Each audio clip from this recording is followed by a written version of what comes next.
तो hi everyone, welcome back. तो आज हम देखने वाले हैं मिडनाइट सन की स्टोरी। तो बिना किसी देर के साथ शुरू करते हैं कहानी को।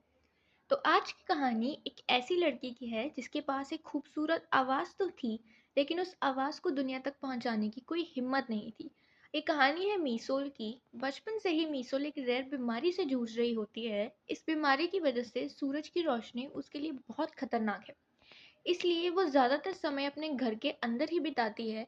जब उसकी उम्र के दूसरे बच्चे स्कूल जा रहे होते हैं, दोस्तों के साथ खेल रहे होते हैं और अपनी ज़िंदगी जी रहे होते हैं, तब मीसोल अपने कमरे की खिड़की के पीछे से दुनिया को देख सकती है। इस अकेली ज़िंदगी में अगर कोई चीज़ उसका साथ देती है तो वो है उसका म्यूज़िक। मीसोल को गाना लिखना और गाना बहुत पसंद होता है। जब भी वो उदास होती है, अपनी फीलिंग्स को गाने के ज़रिए बयां करती है। समय के साथ म्यूज़िक ही उसकी दुनिया बन जाता है। एक दिन खिड़की के पास बैठी हुई मीसोल की नज़र एक लड़के पर पड़ती है। ये लड़का रोज़ उसके एरिया में फल बेचने आता है। उसका नाम था मिंजुन। मीसुल रोज उसे देखती रहती है, कभी उसे कस्टमर से बात करते हुए, कभी अपनी वैन के साथ काम करते हुए। धीरे धीरे बिना बात किए ही मीसुल उसके बारे में सोचने लगती है। अब उसकी रोज का रूटीन एक हिस्सा मिंजुन को देखना भी बन चुका था। लेकिन मिंजुन सिर्फ कोई फल बेचने वाला लड़का नहीं था, उसका एक सपना भी था। वो था एक एक्टर बनना। हालांकि अभी उसे सिर्फ छोटे मोटे साइड रोल्स ही मिलते थे, लेकिन वो एक दिन बड़ा एक्टर बनने का सपना देखता था। इसी बीच मीसुल के पिता उसे बार बार कहते हैं कि उसकी आवाज़ इतनी अच्छी है कि उसे सिर्फ अपने कमरे तक सीमित नहीं रखनी चाहिए। वो चाहते हैं कि मीसुल लोगों को सामने गाए और अपना करियर बनाए, लेकिन मीसुल हर बार मना कर देती है। उसे लगता है कि उसकी कंडीशन के साथ ऐसा कर पाना मुमकिन नहीं है। उसे अपनी ज़िंदगी की कई ख्वाहिशें पहले ही छोड़नी पड़ी।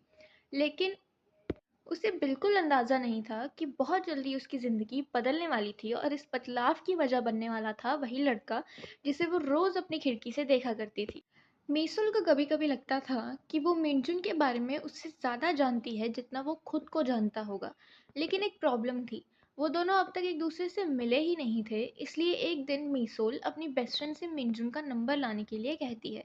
ये बात सुनकर उसकी फ्रेंड तुरंत उसे छेड़ने लगती है और कहती है कि लगता है कि किसी को प्यार हो गया है। लेकिन असली सरप्राइज अभी बाकी था। पता चलता है कि मिंजुन ने भी मीसोल के बारे में पूछा था, और वो भी किसी और से नहीं बल्कि उसकी खुद की माँ से। ये सुनकर मीसुल को के दिल को खुशी मिलती है और अब उसे लगने लगता है कि शायद मिंजुन भी उसमें इंटरेस्टेड है। लेकिन इसी बीच अचानक मिंजुन कई दिनों तक दिखना बंद हो जाता है। हर दिन मीसुल उसका इंतजार करती है, सुबह से शाम और शाम से रात हो जाती है, लेकिन मिंजुन कहीं नजर नहीं आता। जितना ज़्यादा वो उसका इंतजार करती है, उतना ही उसे एहसास होने लगता है कि मिंजुन उसके लिए कितना इम्पोर्टेंट बन गया है। फिर एक रात अचानक उसे मिंजुन नजर आता है।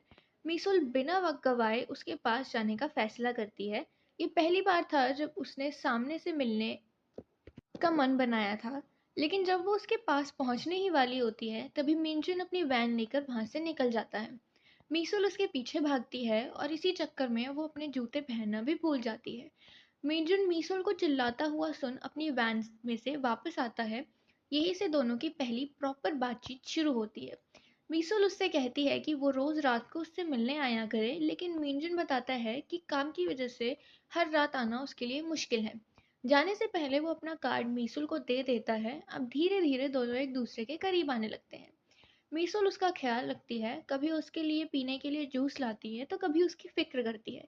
इसी दौरान उसे पता चलता है कि मिंजुन के पिता काफी बीमार रहते हैं। एक रात बातों बातों में मिंजुन मीसुल के गाने के बारे में पूछता है। तब मीसुल पहली बार उसके सामने गाना गाती है और उसकी आवाज़ सुनकर मिंजुन बिल्कुल हैरान रह जाता है। उसकी आवाज़ में एक अलग ही जादू था। कुछ समय बाद मिंजुन उसे मूवी देखने के लिए ले जाता है। वहाँ वो बड़े एक्साइटमेंट के साथ स्क्रीन पर अपना छोटा सा रोल दिखाता है, क्योंकि एक्टर बनना उसके सबसे बड़ा सपना था।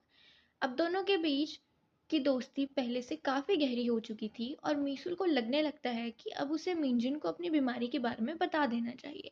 इसीलिए एक रात वो उसके साथ डिनर पर जाती है। उसे तय कर लिया था कि अब वो सब सच बता देगी, लेकिन किस्मत को शायद कुछ और ही मंजूर था।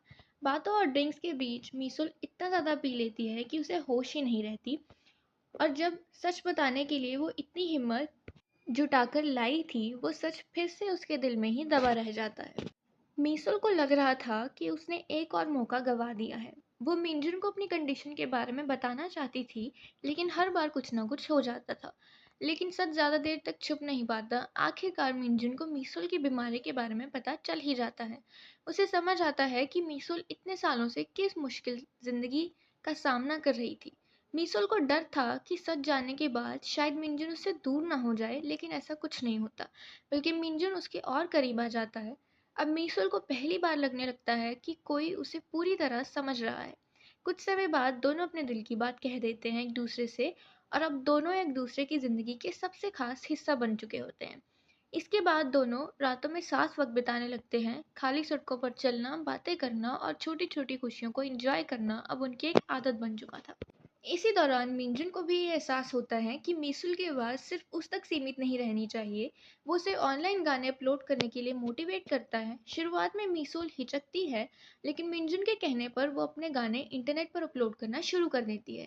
धीरे धीरे लोग उसकी आवाज़ को पसंद करने लगते हैं, व्यूज़ बढ़ने लगते हैं और कमेंट्स आने लगते हैं। और पहली बार मीसुल को लगता है कि उसका सच अब ये सपना सच होने वाला है। जब उन्हें ये सक्सेस मिलती है तो दोनों मिलकर इस खुशी को सेलिब्रेट करते हैं। मीजुन उसकी हर छोटी बड़ी अचीवमेंट पर उसका सपोर्ट करता है, और फिर एक दिन वो मीसुल को उसका फेवरेट गिटार गिफ्ट करता है। ये गिफ्ट मीसुल के लिए बहुत स्पेशल था, क्योंकि ये सिर्फ एक गिटार नहीं था, ये उसके सपनों पर मिंजुन के भरोसे की निशानी थी। लेकिन जहाँ सक्सेस होता है वहाँ प्रॉब्लम्स भी होती है। जैसे जैसे मीसुल फेमस होने लगती है, कुछ लोग उसे ऑनलाइन ट्रोल करना शुरू करते हैं। नेगेटिव कमेंट्स और क्रिटिसिज्म धीरे धीरे बढ़ने लगते हैं। ये सब देखकर मीसुल का कॉन्फिडेंस हिलने लगता है, लेकिन इसी दौरान उसे एक ऐसे फैन के बारे में पता चलता है जो उसी की तरह उसी सेम बीमारी से लड़ रही होती है। ये बात मीसुल को अंदर तक छू जाती है। तब वो एक बड़ा फैसला लेती है। वो सबके सामने अपनी इलनेस के बारे में सच बता देती है। वो अपनी पूरी कहानी लोगों के साथ शेयर करती है। शुरुआत में उसे डर लगता है कि लोग उसके बारे में क्या सोचेंगे, लेकिन जो होता है उसकी उसने भी कल्पना नहीं की थी। लोग उसका मजाक उड़ाने की बजाय उसका साथ देते हैं। हजारों लोग उसके साथ खड़े होते हैं, और पहली बार मीसुल को महसूस होता है कि वो इसमें अकेली नहीं है। उसकी आवाज़ अब सिर्फ एक गायिका की आवाज़ नहीं थी, बल्कि उन सब लोगों की आवाज़ बन चुकी थी जो ज़िंदगी में किसी न किसी मुश्किल से लड़ रहे थे। लेकिन इस वक्त उसकी ज़िंदगी एक और मुश्किल मोड़ लेने वाली थी, क्योंकि उसकी बीमारी पहले से ज़्यादा तेज़ी से बढ़ने लग गई। जैसे जैसे वक्त बीत रहा था, मीसुल की तबीयत पहले से ज़्यादा भी खराब होने लग गई। जो बीमारी वो सालों से संभाल रही थी, अब धीरे धीरे उसे पार हावी होने लग गई थी। पहले गाना उसकी ताकत हुआ करता था, लेकिन अब उसके लिए गिटार को चलाना भी मुश्किल हो गया था। धीरे धीरे मीसुल गाना गाना कम कर देती है, और फिर एक दिन वो पूरी तरह सिंगिंग से दूर हो जाती है। ये देखकर उसके पेरेंट्स और मिंजुन दोनों बहुत परेशान हो जाते हैं। कुछ समय बाद उसकी कंडीशन इतनी ज़्यादा ख़राब हो जाती है कि उसे हॉस्पिटल ले जाना पड़ता है। डॉक्टर उसके पेरेंट्स को बताते हैं कि बीमारी तेज़ी से बढ़ रही है, और अगर ऐसा ही चलता रहा तो उसके शरीर पर पैरालिसिस जैसे असर भी दिख सकते हैं। ये बात सुनकर सबकी उम्मीदें टूटने लगती हैं, सबसे ज़्यादा मीसोल की। उसे लगने लगता है कि उसकी ज़िंदगी में जो भी खुशियाँ आई थी, वो सब धीरे धीरे उससे छीनी जा रही हैं। एक रात वो पूरी तरह हार मान लेती है और अपने कमरे की खिड़की खोल देती है। उसके दिल में अब लड़ने की कोई ताकत नहीं बची थी। उसे लगता है कि शायद अब सब कुछ खत्म हो चुका है। लेकिन तभी मिंजुन वहां पहुंच जाता है। वो मीसुल को इस हालत में देखकर टूट जाता है। दोनों की आंखों में आंसू आ जाते हैं। वो साथ बैठते हैं और अपने बिताए गए सारे पलों को याद करते हैं, और उन सपनों को भी जो अभी अधूरे थे। मिनजुन मीसोल को समझाता है कि अभी सब कुछ खत्म नहीं हुआ है, और अगर वो हार मान लेगी तो उन सारे सपनों का क्या होगा जिन्हें दोनों ने मिलकर देखा था। ये बातें मीसोल को दिल तक छू जाती है, और वो एक बार फिर लड़ने का फैसला करती है। इसके बाद मिनजुन उसका मैनेजर बन जाता है। वो उसके लिए रिकॉर्डिंग स्टूडियो अरेंज करता है ताकि मीसोल फिर से गाना गा सके, और इसी तरह मीसोल एक बार फिर अपनी आवाज़ के साथ दुनिया के सामने लौटती है, अपने बाकी साथियों के साथ। ये मीसोल के लिए किसी सपने के सच होने जैसा था। इसके बाद फिल्म में बाद में सब कुछ जानने के बाद मीसोल अपने मॉम और डैड को हवाई की टिकट्स गिफ्ट करती है, क्योंकि वो कभी भी बीच पर नहीं गए थे मीसोल की इलनेस की वजह से। और मीसोल अपनी बेस्ट फ्रेंड को एक हेयर स्टाइलिंग किट गिफ्ट करती है। ये मीसोल के लिए किसी सपने के सच होने जैसा था। इसके बाद हम देखते हैं कि वो स्पेशल प्रोटेक्शन पहनकर बाहर निकलती है। कई सालों बाद वो दिन की रोशनी को महसूस कर पाती है। वो दुनिया को उस नज़रिए से देखती है जिसके बारे में उसने हमेशा से सिर्फ सपने देखे थे। लेकिन किस्मत अब भी उसकी आखिरी परीक्षा लेने वाली थी। कुछ समय बाद मीसुल की तबीयत फिर से बहुत ज़्यादा खराब हो जाती है और आखिरकार वो हॉस्पिटल के बेड पर पहुंच जाती है। डॉक्टर समझ जाते हैं कि अब उसके पास ज़्यादा वक्त नहीं बचा। परिवार और दोस्त उसके आसपास खड़े हो जाते हैं। सब उसे अपनी आखिरी अलविदा कहने लगते हैं। माहौल इतना ज़्यादा इमोशनल हो जाता है कि किसी की आंखों में से आंसू नहीं रुकते। लेकिन इसी दौरान मिनजुन एक खबर लेकर आता है। वो मीसुल को बताता है कि जिस कंपटीशन के लिए वो इतनी मेहनत कर रही थी, उसकी विनर मीसुल ही है। ये सुनकर सबकी आंखों में आंसू आ जाते हैं, क्योंकि जिस लड़की ने सारी जिंदगी अंधेरे कमरे में बिताई थी, आज उसकी आवाज़ पूरी दुनिया तक पहुंच चुकी थी। साथ ही हमें ये भी पता चलता है कि मिंजुन का ऑडिशन भी बहुत अच्छा गया और वो भी अपने सपने सपने के एक कदम और करीब पहुंच चुका था।